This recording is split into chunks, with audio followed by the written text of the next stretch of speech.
Ok.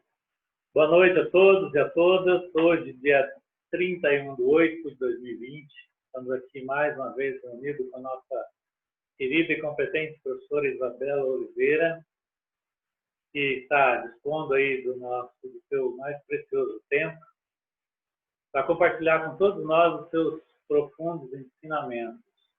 Mais uma das suas maravilhosas aulas nesse grupo que foi criado pelo Hamilton e hoje está sob minha coordenação. Responsabilidade grande, né? Mas nós vamos tocando aqui com carinho e colaboração de todos vocês, tá bom? Essas aulas elas ficarão gravadas no meu canal do YouTube e também no grupo de educação sistêmica, no Facebook.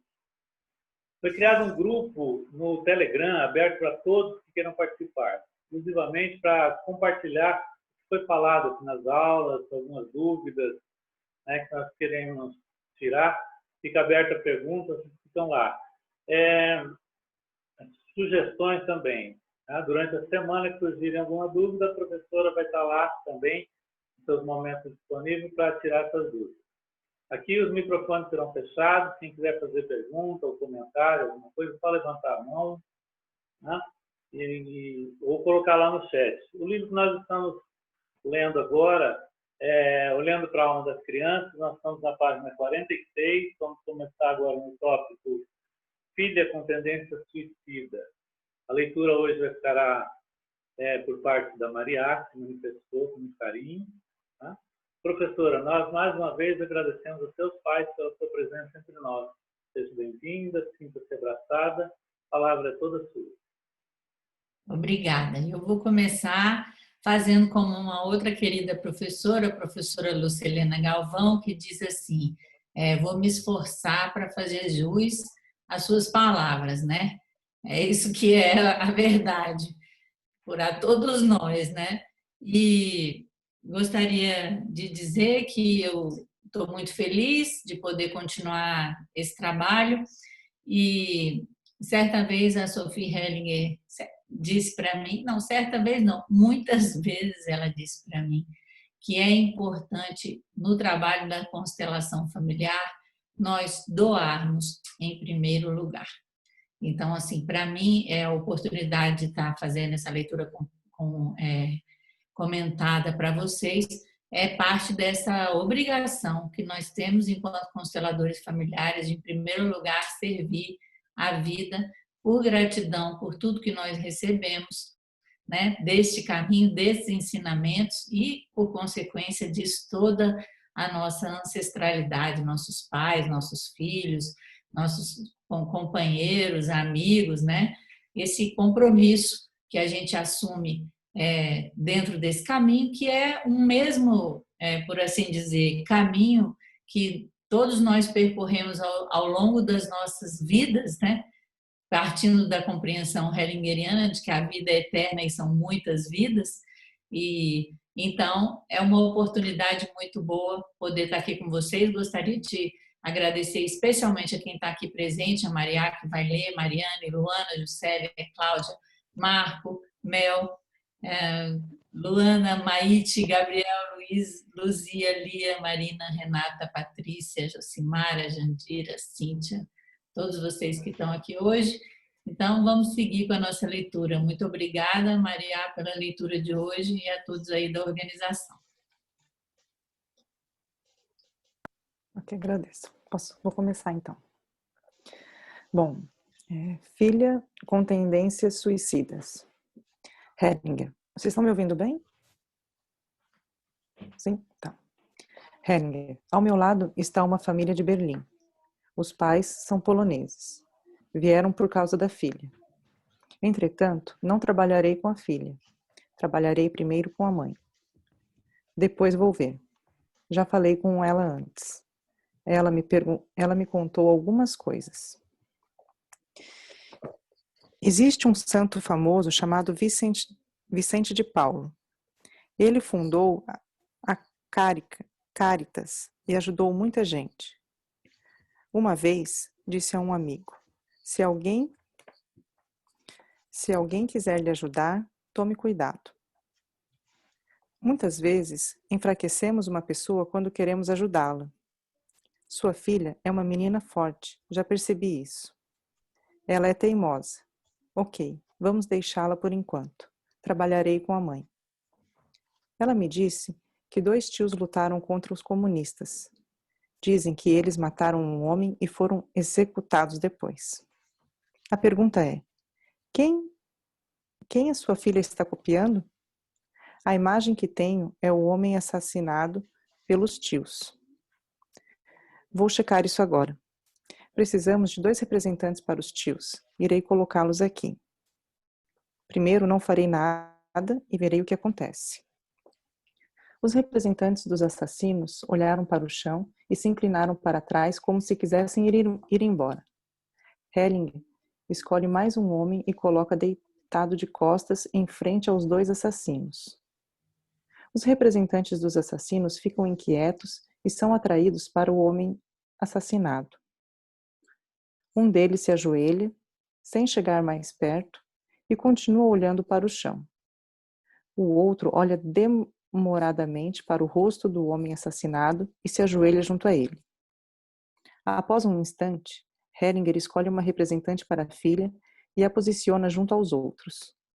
Ela se curva lentamente na direção do homem assassinado. Hellinger pede a ela que se deite ao lado dele. Ela se deita e olha para ele.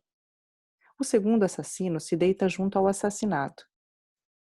O primeiro assassino se levanta e toca o assassinado com a mão. Hellinger após um instante. Agora o morto fechou os olhos. Para a representante da filha. Levante-se agora. Hellinger. Como você se sentiu ao deitar, melhor ou pior? Representante da filha.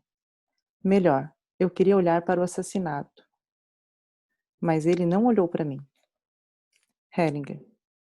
Os outros é que eram importantes. Para a filha. Vou dizer algo sobre a dinâmica. O morto está excluído na família. Entretanto, ele pertence à família. A família não o reconheceu.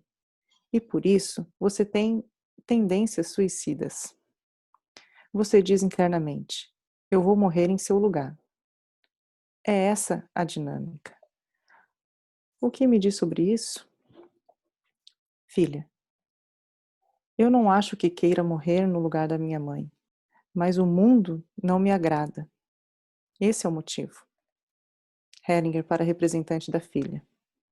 Pode se sentar. Para os outros representantes. Levantem-se. Hellinger para o assassinado. O que você sentiu? O assassinado. Tive algumas vezes a sensação de querer chorar. Hellinger.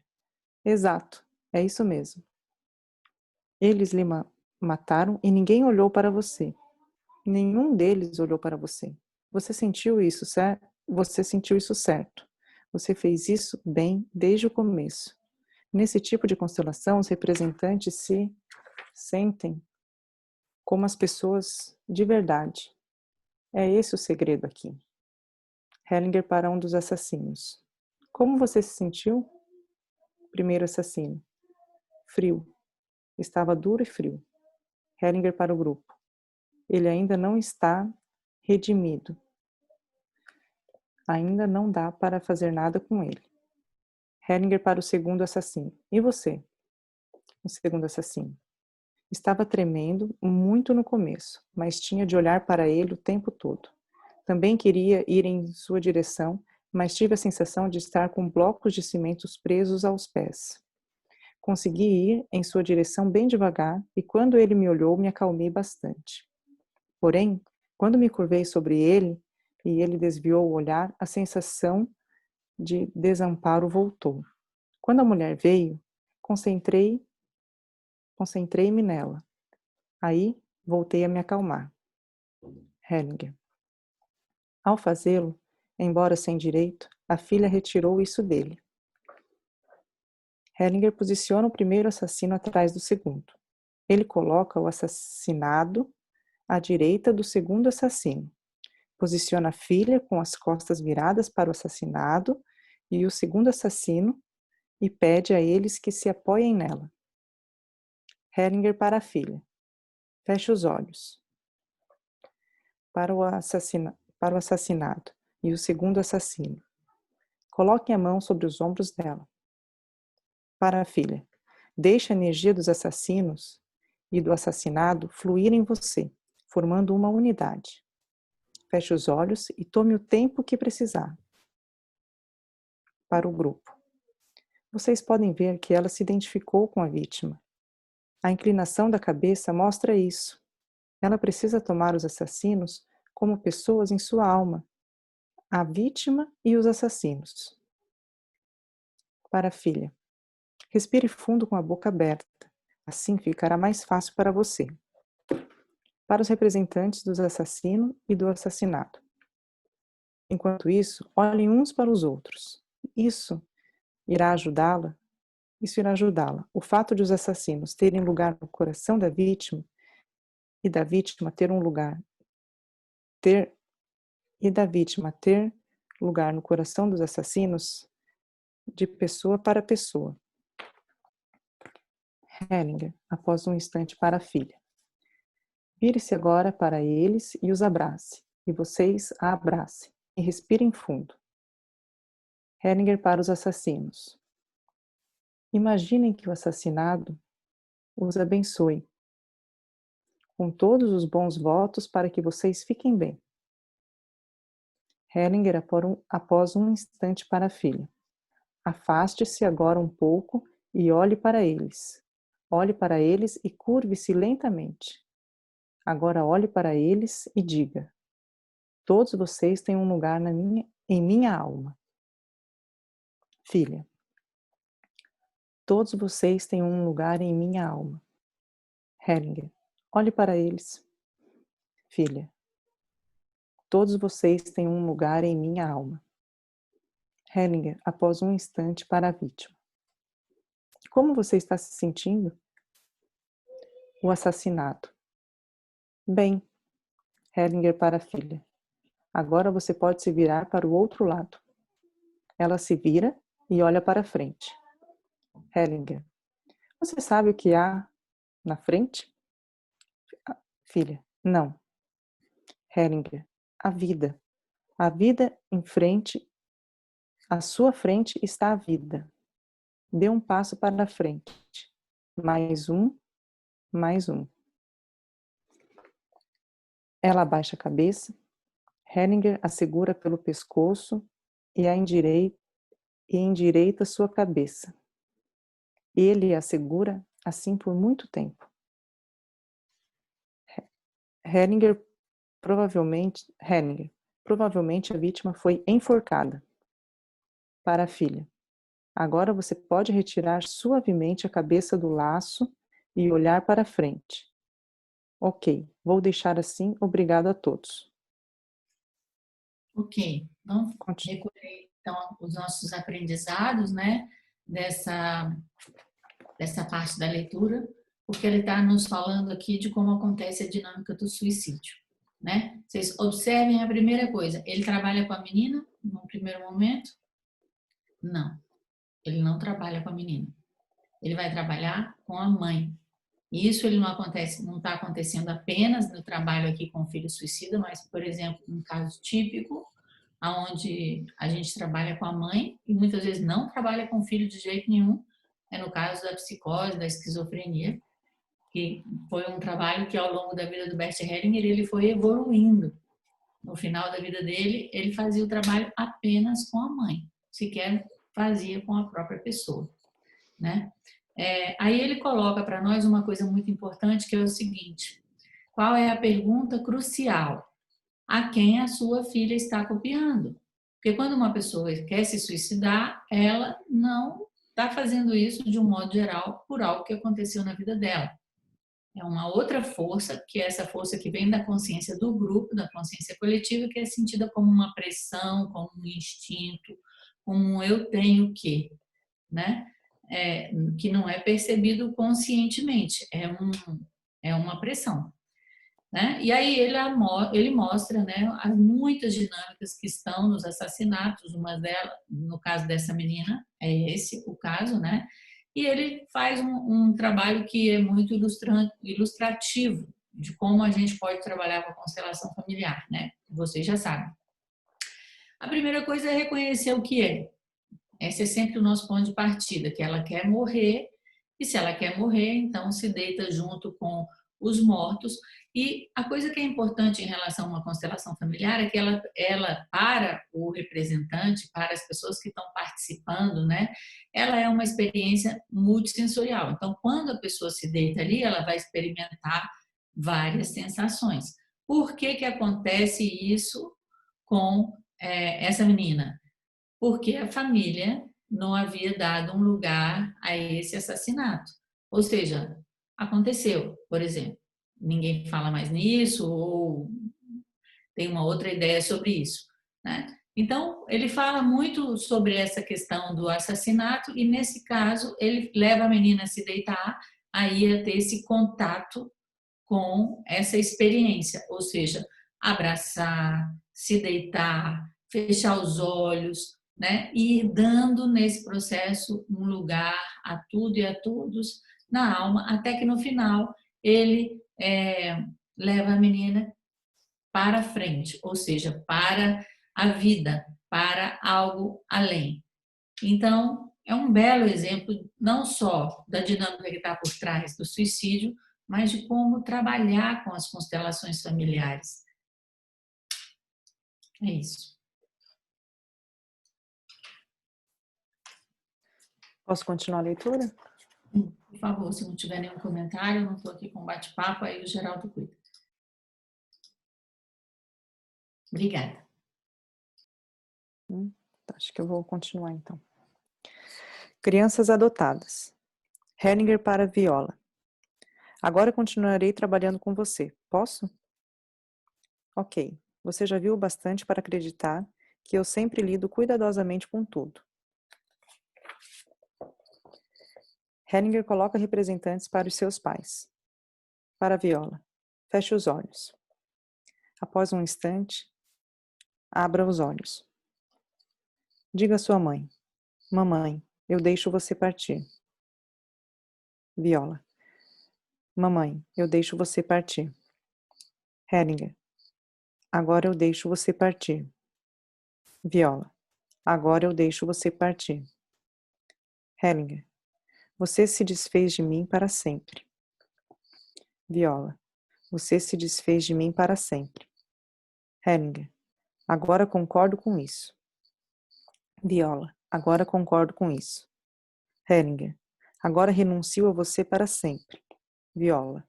Agora renuncio a você para sempre. Henninger. Mas obrigada pela vida. Viola. Mas obrigada pela vida.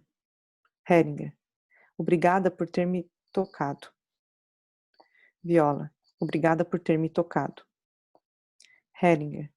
Diga a ela. Sou a pequena aqui. Viola. Sou a pequena aqui. Henninger. E você é grande. Viola. E você é grande. Henninger. Continuarei sendo a pequena. Viola. Continuarei sendo a pequena. Henninger após um instante. Olhe para o pai e diga-lhe. Você me abandonou. Viola. Você me abandonou. Henninger. Agora renuncio a você para sempre. Viola. Agora renuncio a você para sempre. Henninger. Outras pessoas me mantiveram viva.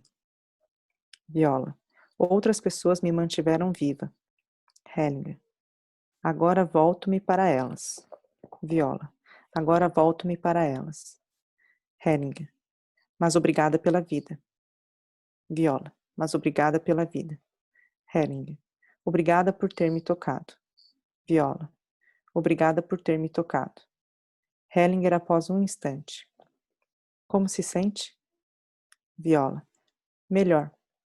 Henninger. É uma dor grande, mas você prossegue fortalecida a partir dela. Para os representantes dos pais. Obrigado a vocês dois. Hellinger para o grupo. A informação que eu tinha era que ela foi adotada e não conhece os pais. Para Viola. Isso é verdade? Viola. É sim. O que deve ser considerado em relação à adoção?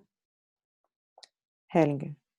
Fui informado de que vários participantes aqui são de juizados de menores. Talvez deva dizer algo sobre adoção e a nossa forma de lidar com a questão. O primeiro quesito é não ter compaixão pelos pais. O primeiro quesito. Não ter compaixão pela pobre mãe, mesmo se ela tiver só 14 anos, mas sim pela criança. É o primeiro quesito. Não inverter a situação de forma que os grandes façam papel de pequenos e que os pequenos que não podem se defender tenham de suportar tudo. Então, o ajudante se fortalece e tem a ordem certa no coração. O segundo quesito é: algumas pessoas imaginam que seja possível fazer algum bem à criança posteriormente, como se a criança pudesse retornar a seus pais e estes as acolhessem. A criança tem essa esperança com frequência. Os pais não irão fazê-lo. Imaginem só, os pais entregaram a criança para adoção. Queriam se ver livres dela, para sempre. Como reagirão se a criança for até eles? Com culpa, naturalmente. Não há mais acesso. Isso não pode ser consertado. Desfazer-se de uma criança não é algo que possa ser consertado. Para a criança, o que importa é concordar como foi. Os pais se desfizeram dela. Para sempre. A adoção é como um aborto. Podemos comparar os dois. Por isso, a criança deve dizer: sim, eu concordo e renuncio a vocês para sempre. Isso é doloroso. Então a criança ganha força. Para Viola. Mesmo assim, você obteve a vida deles. Devem ter sido belos pais. Você tem tudo. Você tem o essencial. Porém, você só pode permanecer na vida com a ajuda dos pais adotivos e pode se vincular a eles, realmente com amor. Eles a mantiveram viva. Raiva dos pais. Mais uma coisa importante. Essas crianças sentem raiva dos pais verdadeiros, pois eles a abandonaram. Por dentro, sentem raiva deles. Mas muitas vezes essa raiva é deslocada para os pais adotivos. A criança quer proteger os pais, e os pais adotivos recebem o que era destinado aos pais. Para Viola. Foi assim com você? Então você ainda pode fazer algo de bom e dizer a eles que você toma tudo o que eles lhe deram e como é grande o que fizeram por você. Então, eles lhe alegram e dizem: que bom, demos isso a você com prazer. Isso é algo que devemos observar. Por isso, não adianta nada tentar levar a criança até os seus pais. Todavia, é importante para a criança ter visto seus pais. Seria bom se isso for possível. Exemplo. Existem situações em que várias coisas devem ser consideradas. Vou dar um exemplo. Um padre me escreveu sobre uma mulher que havia se tornado esquizofrênica. Sua filha teve de ser entregue a uma família. Depois a mãe se curou e queria a filha de volta. Sua pergunta era que conselho dar à mãe nessa situação. Disse a ele: filha, a filha deve permanecer com os pais adotivos, mas a mãe não pode dizer a ela. Mas a mãe pode dizer a ela: agora estou aqui de novo e você pode vir até mim quando quiser, mas vou deixá-la com seus pais adotivos, que cuidaram de você enquanto eu estive doente. Aí a criança poderá transitar entre a mãe e os pais adotivos. Entretanto, a mãe não pode tomá-la deles. Isso seria a ordem aqui. Juizado de menores. Participante. Tenho pensado em algo relacionado ao meu trabalho. Os juizados têm de retirar as crianças de suas famílias quando ocorrem situações de emergência. Crianças pequenas vão para famílias de acolhimento.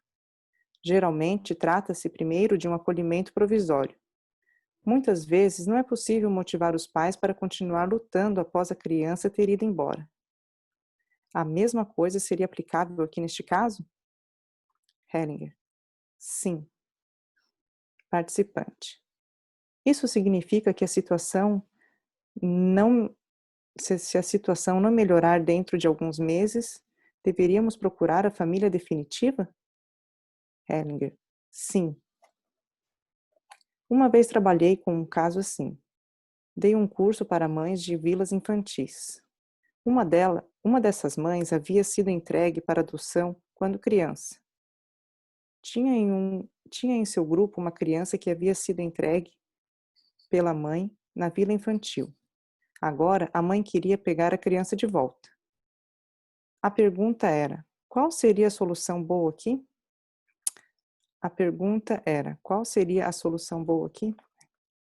Constelamos isso e deixamos a mãe da vila infantil representar a criança.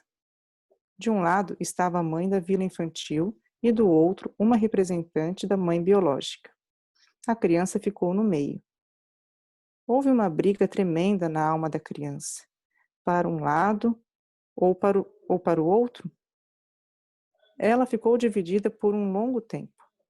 Depois, se colocou ao lado da mãe da vila infantil. Esse era o lugar certo. Participante. Você disse que ao intermediar uma adoção, não devemos ter compaixão pelos pais que estão entregando a criança. Trabalho como agente de adoção. Por outro lado, você disse que crianças adotivas não podem ser felizes se não existir um certo respeito pelos pais biológicos, por parte dos pais adotivos. Como isso é possível? Posso ter respeito se não tenho compaixão? Não preciso ter um pouco de compaixão também para poder transmitir respeito? Hellinger. Onde está o respeito? Onde está o respeito, na rigidez ou na compaixão? Participante. Na compaixão. Hellinger. Onde está o respeito? Participante. Na compreensão da situação. Hellinger. Se você tiver compreensão e compaixão, você os transforma em crianças. Ao ser rígido, transformou-os em adultos. Onde está o respeito aqui? Participante. Não sei. Não há uma contradição aqui? Hellinger. Muitos terapeutas agem como se fossem amaciantes. Não incentivam o indivíduo a assumir a vida com todas as suas consequências. Por exemplo, todo cachorro sabe como deve viver como cachorro. Há pessoas que não julgamos serem capazes de saber viver como pessoas com todas as consequências. Isso as faz amolecer por causa da nossa compaixão. O amor é forte, não é mole. Crianças de orfanatos. Participante. Isso também significa que para crianças que estão há muito tempo no orfanato não existe caminho de volta para seus pais devido à culpa? Hellinger. No caso de orfanatos, não estou bem certo. Às vezes isso é bom, pois a criança é avaliada e pode então voltar. Em orfanatos, a situação é diferente. Participante. Depende do lugar? Hellinger. Depende da situação toda. Hoje em dia existe muita gente que acha que um orfanato é algo ruim. Eu também estive por 5 anos em um internato e me senti liberado. Os orfanatos devem se orgulhar do que fazem. Que pais adotivos? Participante. Tenho uma pergunta com relação à escolha dos pais adotivos. Em casos em que as crianças se tornam órfãos e de repente os avós se oferecem para adoção, deve-se dar preferência a eles ou devemos procurar os melhores pais adotivos para as crianças? Hellinger. Deixamos a criança em sua família. Esse é o princípio. Aqui vem, em primeiro lugar, os avós. Não há ninguém que possa atender melhor a criança. Primeiro os avós, depois vêm os tios e tias. Somente se ninguém da família estiver disposto, devemos procurar outras pessoas. Esse é o princípio. Sempre que possível, deixar a criança na família, no clã. Participante. Mesmo se esses avós estiverem de alguma forma envolvidos com a morte, por exemplo, da mãe? Hellinger. O que quer dizer com envolvidos? Participante. Se não tiverem fortalecido o filho suficiente para a vida e, por isso, ele não ter conseguido permanecer vivo. Hellinger. Essas são interpretações da pior espécie. Nunca devemos insinuar algo assim. Se os avós desejarem assumir a criança, este é o melhor lugar para ela. Temos que saber que uma criança possui uma profunda lealdade com a sua família e deseja permanecer com ela. Quer permanecer junto com maus pais, com pais que batem nela. A criança quer ficar com eles. Se a tomamos dos pais e acreditamos que estará melhor em outro lugar, a criança se pune. Devemos ser extremamente cuidadosos e ir com a alma da criança. Devemos respeitar sua lealdade e seu amor. Quando fazemos isso, ela pode se desenvolver. Quando tiramos a criança de sua família, partindo de uma perspectiva externa, é ruim. É muito ruim quando um casal adota crianças de países distantes. É melhor para a criança morrer lá. Muitas vezes é melhor para a criança morrer lá. Ela permanece vinculada a seu destino. Muitos acreditam poder intervir no destino de uma criança, como se isso fosse melhor para ela. Devemos ter muito cuidado nesse aspecto. Há exceções que não quero generalizar. Ao escolher pais adotivos, aqueles que têm filhos próprios são melhores que os que não têm filhos. Os ajuizados de menores sabem disso. Não preciso dizer. Porque senão a criança será um substituto, e isso não é bom. Entretanto, quando os pais adotivos são movidos de coração porque desejam ajudar uma criança, isso é bom. Porém, se querem a criança só porque não podem ter filhos próprios, não é bom. Todavia, mesmo pais assim podem desejar fazer algo pela criança. Aí é outra coisa. Isso desempenha um papel importante aqui. Pais e pais adotivos? Participante. Você poderia dizer mais alguma coisa sobre uma postura benéfica dos pais adotivos em relação aos pais verdadeiros?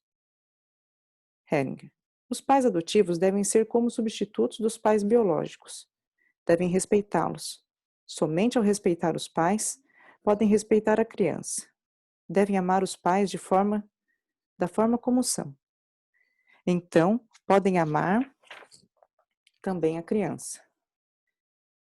Se eles se colocam acima dos pais biológicos, a criança se vinga dizendo: vocês não são melhores que os meus pais. Há muitos anos, fiz um curso de análise transacional nos Estados Unidos. A coordenadora do curso era uma pastora. Tinha 4 filhos adotados e vários filhos próprios. Uma das crianças havia sido adotada já com 6 ou 7 anos de idade. Ela não parava de dar trabalho à família. Era, como se diz, um psicopata, uma denominação horrível. Era uma pobre criança. Depois de muitos anos, ela disse à criança: pode fazer o que quiser. Continuarei sendo sua mãe.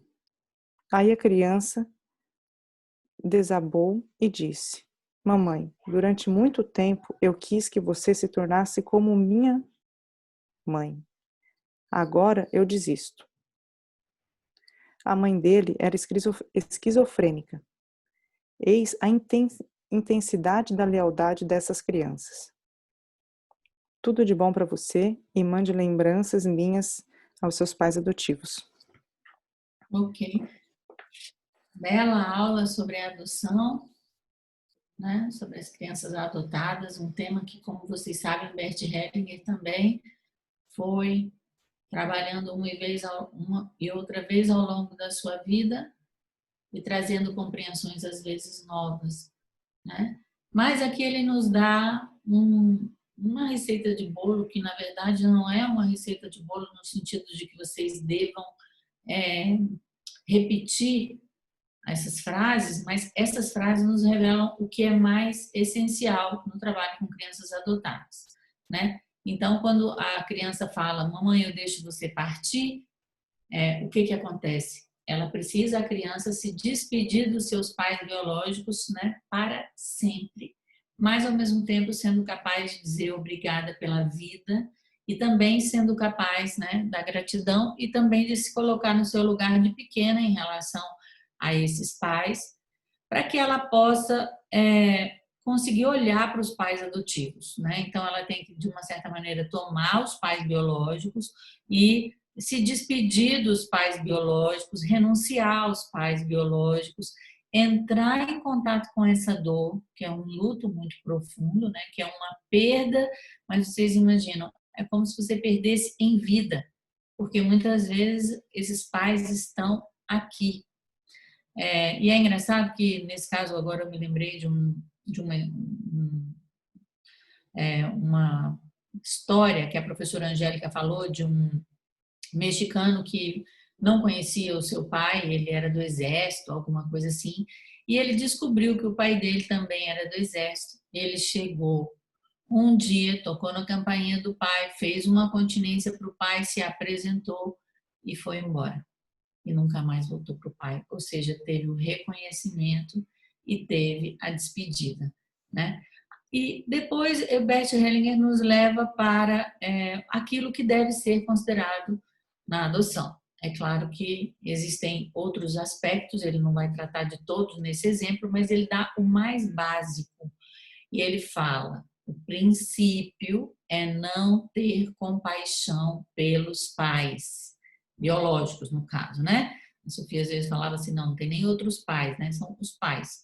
E sim pela criança, especialmente pela pobre mãe. Isso não significa que nós não devamos olhar para a dor desta mãe. Sim, é diferente, né, não ter compaixão e do que não olhar para a dor da mãe. É sim, a mãe faz isso, não faz isso sem sofrimento, mas daí a gente a ter compaixão por essa mãe, achar que ela é tadinha, não. Isso é o que Bert Hellinger diz que não ajuda a ninguém. E para que o ajudante possa se fortalecer, ele tem que ter essa postura básica de amor sem compaixão, que é uma das 5 qualidades da postura fenomenológica, né? Sem amor, é sem esse amor compassivo que enfraquece, né? E outra coisa também que nós, como ajudantes, precisamos estar cientes é que muitas vezes é possível cair na tentação de que achar que a criança precisa voltar para os seus próprios pais. É como se algo pudesse ser consertado, né? É um pouco diferente do que eu falei em relação a esse militar, porque ali há algo importante. Aí eu vou colocar uma opinião pessoal. Na minha opinião pessoal, ele fecha uma gestalt quando ele vai lá e visita o pai. Ou seja, algo que ele pode dizer assim, eu não sei quem é meu pai, ou eu só posso ver o meu pai se eu me olho no espelho, ou seja, pelos rastros do meu pai ou pelas sensações do meu pai em mim, e eu chego e vejo meu pai. Isso fecha uma compreensão, né? No caso, eu estou falando aqui, me referindo com o termo, fecha uma gestalt, né? Então, na verdade, não é a criança voltar e ficar com os pais biológicos e acabou e ficou tudo na Disney. Não, existe um reconhecimento que é necessário ter por esses pais, mas isso não pode ser consertado, ou seja, a criança precisa concordar com o que aconteceu, renunciar, e olha como o Bert Hellinger coloca, e foram belos pais. Ou seja, existem 3 coisas que são muito importantes para a gente estruturar a nossa psique, né? E aí também são contribuições minhas de outras compreensões para vocês. Por exemplo, no que diz respeito à antroposofia, nós temos os 7 primeiros anos, a criança conectada com aquilo que é bom, os outros 7 aquilo que é belo, e os outros 7 com aquilo que é verdadeiro. Então, são 3 qualidades importantes para a alma. Então, Bert Hellinger mostra aqui, ó, seus pais são certos, os verdadeiros, os bons e são belos. Entendem? É como se nós ali fôssemos construindo os nossos amores, né? Os 3 amores, os 3 cérebros vão fazendo esse trabalho de reconexão, né?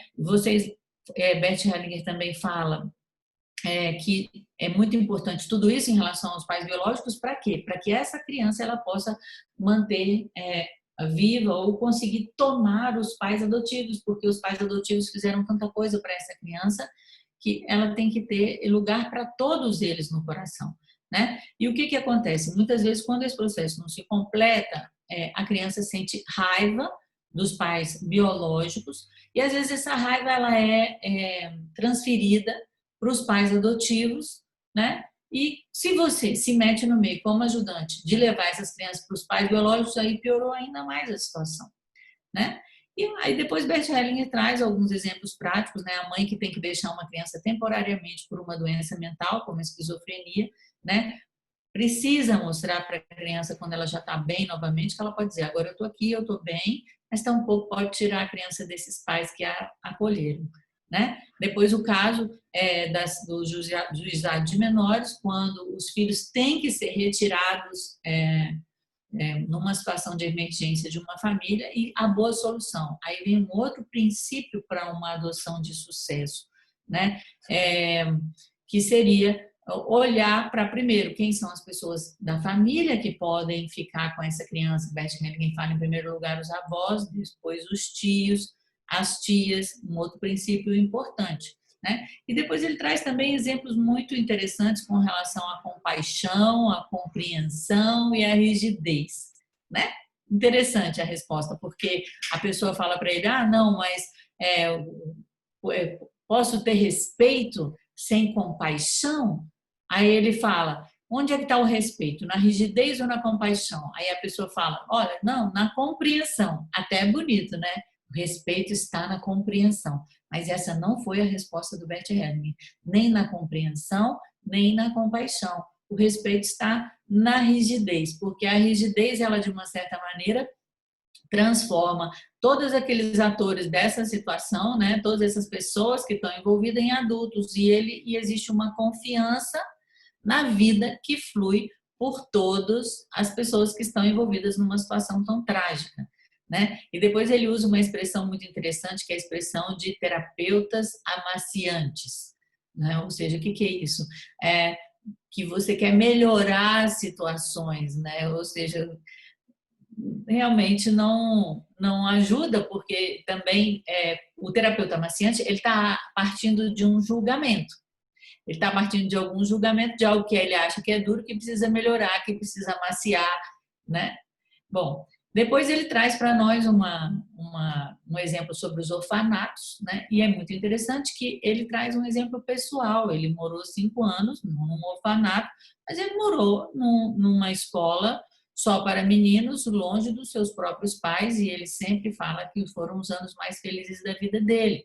Então, se o orfanato é bom ou ruim, depende de toda a situação, então isso também nos leva a ter um outro tipo de julgamento, né? Depois, vários outros consteladores, agora eu não sei exatamente se foi no livro do Renato, mas sobre, às vezes, é melhor para a criança estar no orfanato até do que ser adotada. A gente precisa ter um olhar flexível para toda a situação. E olha que coisa muito linda, que os orfanatos devem se orgulhar do que fazem. E nós também devemos poder nos orgulhar do que os orfanatos fazem, né? De uma certa maneira, não sei se vocês sabem, por exemplo, entre os indígenas ou entre os nativos africanos, é muito comum, por exemplo, né? Eu tive uma professora lá no CUDEC que era de um país muito pequeno chamado Burkina Faso, ela já faleceu, ela era chefe de ritual da tribo, e ela chamava Sobon Fossomé, tem vários livros escritos. E ela simplesmente diz o seguinte: olha, tem um ritual na minha tribo, que não sei se era com 5 ou 7 anos, que é nesse momento que a criança conhece os seus pais biológicos, porque ela é cuidada por toda a tribo. Ou seja, até que ponto que nós também não somos responsáveis por estas crianças que estão no orfanato? Nós, que eu digo assim, enquanto uma sociedade, né? E depois ele termina falando sobre os pais adotivos, né? A importância da gente tomar cuidado com todas essas interpretações de todas as pessoas que estão envolvidas. A criança tem uma profunda lealdade pela sua família biológica. Se os pais adotivos não percebem isso, é, elas vão se voltar contra esses pais adotivos, né? E muito importante, né, para todo o nosso trabalho com constelação familiar, mas especialmente nesses casos extremos onde nós somos convidados a julgar, é sair desse ponto do julgamento, dessa perspectiva externa e dessa compreensão de que o destino poderia ter sido diferente ou que pode ser diferente através de nós, né? Enfim, depois ele vai colocar para nós aqui como escolher os pais adotivos. Olha que coisa mais útil. Como escolher os pais adotivos. Primeiro, ele traz princípios muito claros, né, de como que o ajudante deve trabalhar, com quem que a criança deve estar, como deve ser o processo do caminho de amadurecimento psíquico dessa criança, né, de construção de laços e ao mesmo tempo de separação, né? E como escolher os pais adotivos? Então, primeiro, melhor, se não dá para ficar com ninguém na família, avós ou tios, melhor que já tenham filhos próprios, né? Porque a criança pode ter a tendência com um pai que não tem, uma mãe que não tem filhos, ela ser um substituto, né? E qual é a motivação correta para a adoção? Eu quero ajudar. Ou seja, eu já ganhei muito e agora eu posso doar para frente. Vejam bem, existe um motivo que pode ser um motivo bom para a adoção.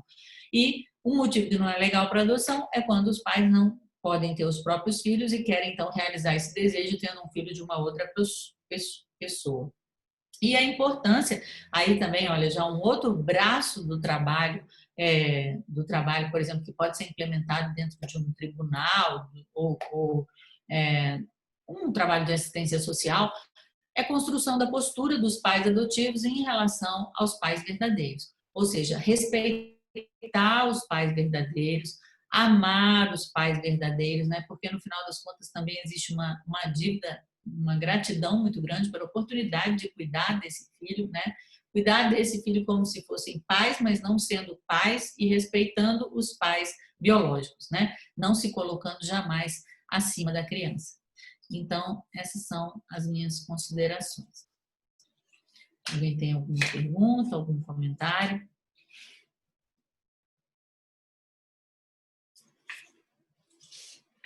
Professora, eu tenho uma pergunta. No livro do Renato, eu lembro na aula comentada, ele falou que os pais biológicos, eles perdem o direito de ser amados pelos filhos, né? Perdem esse direito do amor, se eu não me engano, pelo que eu me lembro. Mas os filhos devem ter gratidão pela vida que os pais biológicos deram a eles. É essa compaixão que o Bert Hellinger está falando aqui, porque eu fiquei bem essa questão, né? Como que pode não ter amor, não precisar amar os pais, mas ter gratidão aos pais, assim, pela vida, nesse sentido. Se é isso que ele está explicando. Não, é amor, mas é amor do espírito.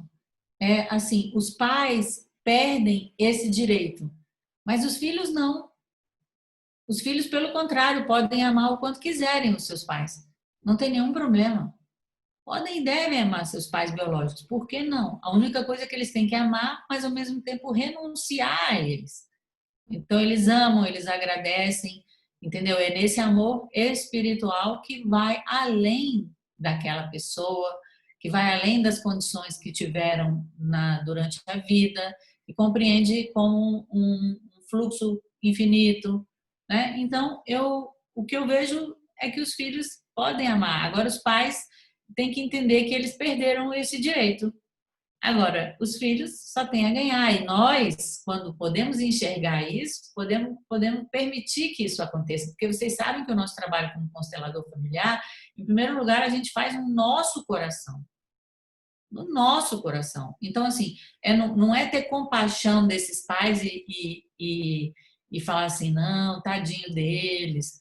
Mas, ao mesmo tempo, eu mesmo estava vendo a aula que o Renato deu lá na Comissão do Direito Sistêmico, não, do OAB, que teve essa semana aí passada, né? E ele passou um longo tempo falando sobre o olhar que era necessário ter para a dor dessa mãe. Entende? É como se a gente olhasse para a dor dessa mãe, mas olha, sem compaixão. Entende? É olhar para essa dor, mas ela está lá, a gente percebe, a gente, de uma certa maneira, nos engrandece poder ver como é que se diz, a grandeza da experiência humana, porque a grandeza da experiência humana ela não está só em ter coisas boas, ela também está nas coisas que são difíceis. Essa é a nossa grandeza, né? Que esses difíceis que nos dão o limite da finitude, o limite do que é estar encarnado, que é uma experiência que envolve dor, que envolve fim, né? Então, não, eu acho assim, essa compaixão é nesse sentido que ele está falando. Não é que a gente não vai ver a dor, mas a gente não vai se deixar por ela e amolecer. Ou seja, a gente vai perceber que esse pai perdeu o direito, esse filho continua sempre com o direito, ele vai poder usar e quanto mais a gente conseguir ter isso no nosso coração, de que ele pode, deve amar esses pais e ao mesmo tempo renunciar e amar também os outros pais, é assim que a gente ajuda um adotado. E eu já fiz isso várias vezes. Agora, qual é o mais difícil? O mais difícil é não cair no conto da Disney, que é de que essas crianças poderiam ser felizes se elas voltassem para suas famílias de origem. Isso é o mais difícil para nós ajudantes. Ficou mais claro? Ficou. Grata. Professora Isabela? Sim. Geraldo. Nós temos lá no nosso ECA, no artigo 49, a morte dos adotantes não restabelece o poder familiar dos pais natural. Eu sempre achei esse artigo muito agressivo. No caso, os pais eles fazem a doação por um problema, seja ele financeiro, seja um problema de saúde, não importa. Depois os adotantes vêm a falecer. Por que esses filhos não têm o direito de voltar aos pais? Eu acho esse artigo um pouco agressivo. Não sei se o Marcos vai concordar comigo também, que é na área do direito, não sei se tem mais alguém. Mas qual seria a sua opinião sobre esse artigo lá do nosso ECA? Sabe o que você estava falando e a primeira coisa que me veio foi assim, os pais biológicos agora adotam o filho. Podem se candidatar a adotar o filho. É quase como o que acontece com a primeira mulher, a segunda mulher, aí o cara volta para a primeira mulher que agora virou terceira. Assim, eu vou te dizer que foi o insight que me veio, mas por um outro lado, o que a gente pode perceber, né, já que a lei também ela tem um aspecto de um costume e que muitas vezes vem de um costume que realmente está em sintonia com a vida, né? Assim, que há um reconhecimento aí de que há um corte definitivo. Isso também é algo que está em sintonia com o que o Bert Hellinger falou. Mas de que maneira, por exemplo, isso poderia ser revisto, né? De tal maneira que se reconhecesse o corte, mas que se possibilitasse, entre aspas, que esses pais adotassem esses filhos. Não sei, isso foi a minha criatividade, né? Porque outras possibilidades sempre existem. Pois é, eu sempre achei assim, que no final desse artigo faltou um ou, né? Porque os filhos eles podem ter o direito de ter os pais biológicos. Mas aí você tem que olhar para o seu ponto cego. Qual que é o seu ponto cego? O melhor é que volte para os pais biológicos e continue a Disney. Entendeu? Assim, então, assim, de certa maneira, é esse ponto cego que a gente, como constelador, precisa renunciar. E, por um certo lado, a lei, quando é muito dura desse jeito, o que ela faz? Porque se a gente fosse ter uma solução que fosse mediada por um processo de uma constelação, o que a gente faz? A gente olha o campo.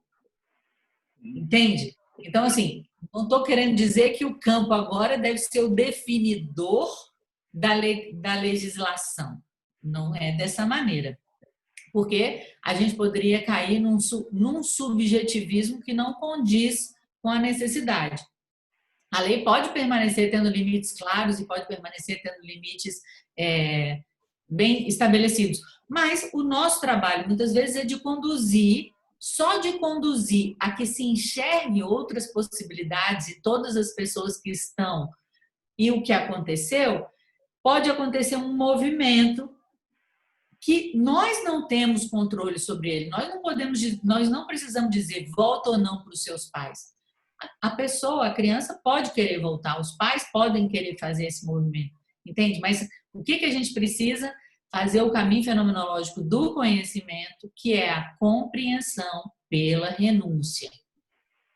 A compreensão pela renúncia, ou seja, eu tenho que renunciar a essa ideia de que a volta para os pais biológicos é o ideal.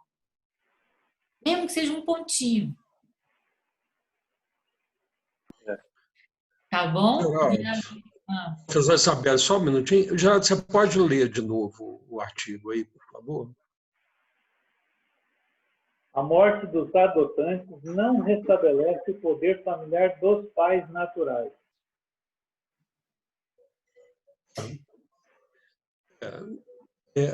Aí é um aspecto realmente. Eu nunca tinha atentado, você tinha feito a pergunta, eu nunca tinha atentado a esse conteúdo da lei, né? É realmente muito duro, muito rígido isso, né?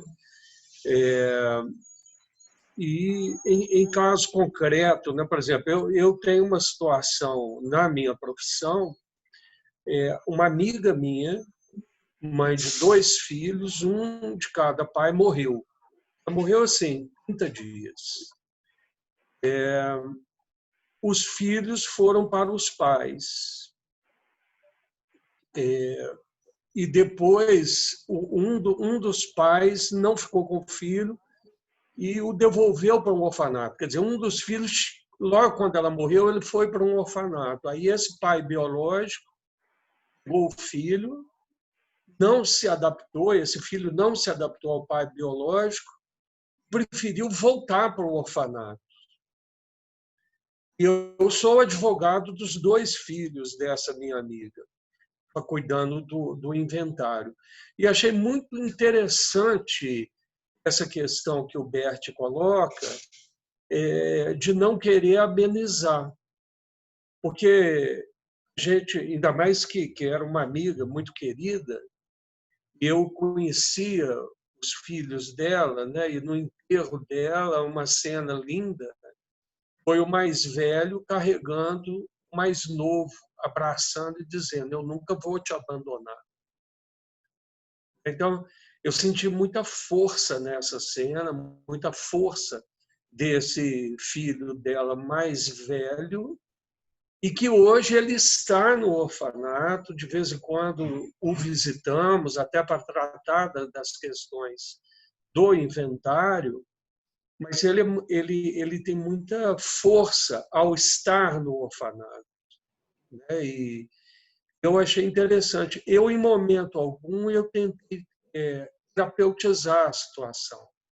Eu aceitei aquele destino, né? Então, acho que o que o Bert fala do respeito é muito isso, é respeitar o destino, né? Eu posso ter um olhar amoroso, como a Isabela falou, eu posso ter um carinho, como tenho pelos 2 filhos dessa minha amiga, mas eu não interfiro no destino deles. Eu cumpro o meu papel de advogado sem interferir no destino. Faço isso com amor, mas sem aquele desejo de amaciar, né? O termo foi amaciar. Não, é o destino.